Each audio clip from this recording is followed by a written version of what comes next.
In our last movie, we discussed why it was such a bad idea to style HTML elements directly using inline styles. In this exercise, I want to talk about why it's much more efficient to write styles so that they can affect either an entire page or even an entire site all at once. Now, to introduce that concept, we're going to take a look at using the style element to move our styles into the head of our document.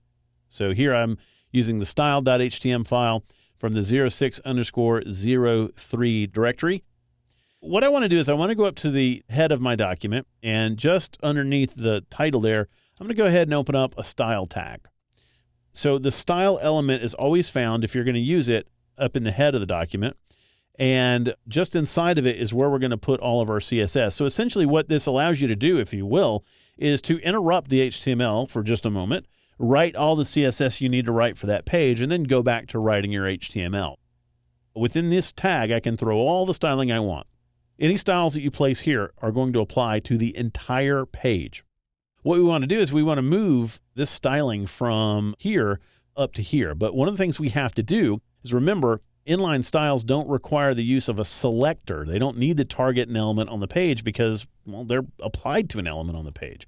So what we need to do is we need to first write a selector to do this. Now, selector syntax is fairly simple. You just type in what you want to affect. In this case, we want to style an H2 or all H2, so I just type in H2. To be clear, there's no way within the course of a single chapter like this I can teach you everything that you need to know about writing selectors in CSS. That's really not the purpose of this chapter. Just know this. If you want to write a selector that's going to target all of those types of elements on the page, all you really have to do is just type in the character for that particular tag. You don't need the opening and closing brackets. You just need the tag itself, in this case, H2. CSS syntax. Right after the selector, we have a curly brace, and those curly braces can be found right beside the P key. You want to have an opening curly brace and a closing curly brace. Most people do what I just did, which was you put the opening curly brace on one line, leave some empty space below it, and put the closing curly brace on another. So basically, this is saying that all the properties inside these curly braces apply to the heading too. And so now what I'm going to do is I'm going to go down here to these properties, and I'm just going to cut them, and then I'm just going to paste them directly inside those curly braces. And again, just to make things a little bit more readable, I'm going to paste them inside of it. And I don't know if I like that spacing. There we go. That's better. When I do that, I got to get rid of that style attribute. There we go. Save that. And so now we've taken the styling and we've moved it from this H2 and we moved it up into this selector. Here's the selector that says target all the H2s on the page. The curly braces are going to surround all the properties for that rule. And then we have individual properties and then the values that we're setting for those properties.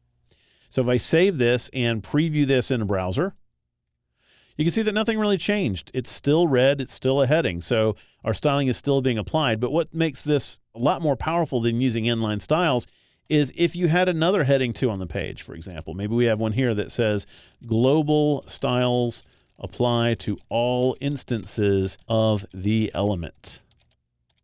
And then close the H2 tag.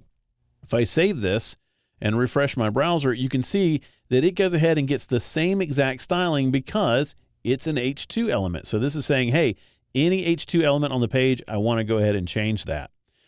Selectors are extremely powerful, but there are obviously going to be times when you want to be a little bit more targeted.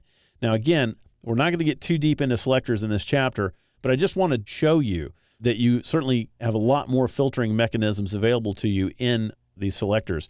I could come down to this H2, and I could say class equals style.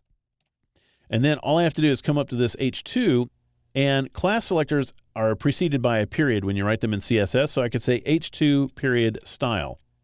So what is this saying? This is saying find an H2 that has the class style applied to it. So now if I save that, go into the browser and refresh, you can see that now it's only applying to the first one because it's being filtered now by that. So selectors are very flexible. And as you learn CSS, that's one of the most important parts for you to focus is on learning how to write those selectors.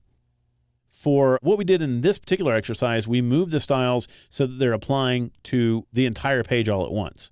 That's pretty powerful. Now, a little bit later on, however, we're going to go even further than that. We're going to explore how you can control an entire site with only one set of styles. Now, before we do that, I'm going to go over some of the basic styling properties that we can control, and we're going to start in our next exercise by exploring basic font styling.